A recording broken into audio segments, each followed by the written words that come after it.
Today, we're going to unpack why so much school marketing feels, well, the same, and get to the surprising truth about what actually helps a school stand out. We're going to dive into some real stories, get a teacher's eye view of what really matters in the classroom, and explore a powerful shift in how we can talk about our work. So if you're a school leader, listen up, because this explainer, based on the incredible insights of Rochie Popack, is probably going to change the way you think about communication. Let's do this. You know exactly what I'm talking about, right? You're scrolling through social media, maybe checking out different schools, and you just hit this wall of sameness. It's this endless feed of what looks like happy, engaged students, but after a few minutes, doesn't it all just kind of blur together? You see the same stuff over and over again.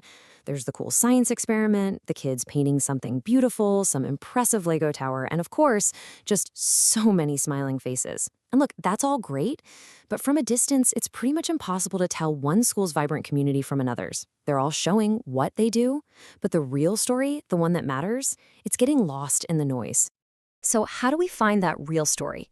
Well, according to Rochie Popack, it starts by looking way beyond the marketing plan and deep into the classroom itself. You see, her experience as a teacher completely shaped her perspective on what truly matters, all those quiet victories that a camera can never, ever fully capture. Rochie tells this really powerful story from her time at Hebrew Academy.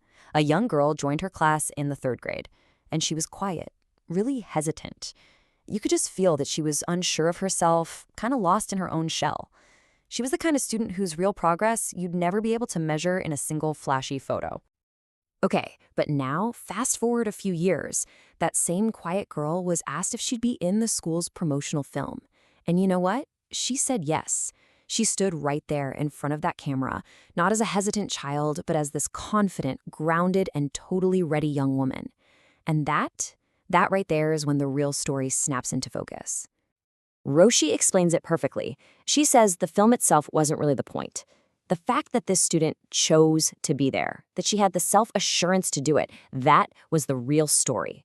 It was the living, breathing proof that years of feeling seen and valued by her teachers had allowed her to truly rise. And this one story, it leads to this massive realization, this fundamental shift in focus away from the day-to-day activities and towards something much, much deeper. So here it is. This is the crucial point. It's not about the fancy sensory bins or the most creative lesson plans. I mean, those are just tools. The real foundation of a great school, the thing that allows children to genuinely grow, is the strength of the relationships between the students and their teachers. Period. This insight completely flips the script on the questions we ask every day. So instead of waking up and frantically thinking, what can we post on Instagram today? We need to just take a breath, step back, and ask, what are we doing here that truly matters, and how can we share the why behind it? And this shift from what to why, it has these huge implications for how we measure success. It means we have to start looking past the superficial numbers and start focusing on genuine connection. Let's see how this actually plays out in the real world. We have to get these distinctions straight in our heads. Just promoting your school isn't the same as conveying its meaning. Having thousands of followers means nothing if you don't have real connection with your community. And showing off all your creative projects, that's not the same as making a family feel like they truly belong. Rochie shares another story that just hits the nail on the head. She met a preschool director who was absolutely thrilled about her school's massive growth on Instagram. I mean, on the surface, it looks like a huge marketing win. The numbers were going up and up. But then they decided to look a little closer. And what they found was kind of shocking.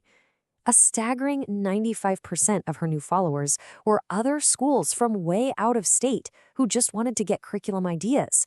Only a tiny 5% were actual local families, the only people she was actually trying to reach. And this just brings us right to the core question, doesn't it? The data was accurate, the follower count was technically real, but was it meaningful for the school's actual goal of enrolling new students? No way. Not at all. It was a classic case of chasing a metric that had absolutely no connection to the mission. And look, Rochie is the first to admit she learned this lesson the hard way. She talks about her very first school tour. She came in totally prepared, armed with a script, ready to list off all of the programs, all of the features, all the points of pride. She was there to sell the school.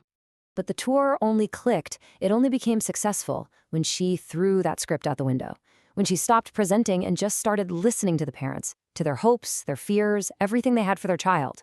They enrolled not because she gave some great pitch, but because they felt heard, they felt seen. Okay, so if it's not about listing all your features, what in the world is it about? Rochie offers this fantastic metaphor that just makes the whole concept click into place. It's about selling the sunlight, not the tools you use to clean the windows.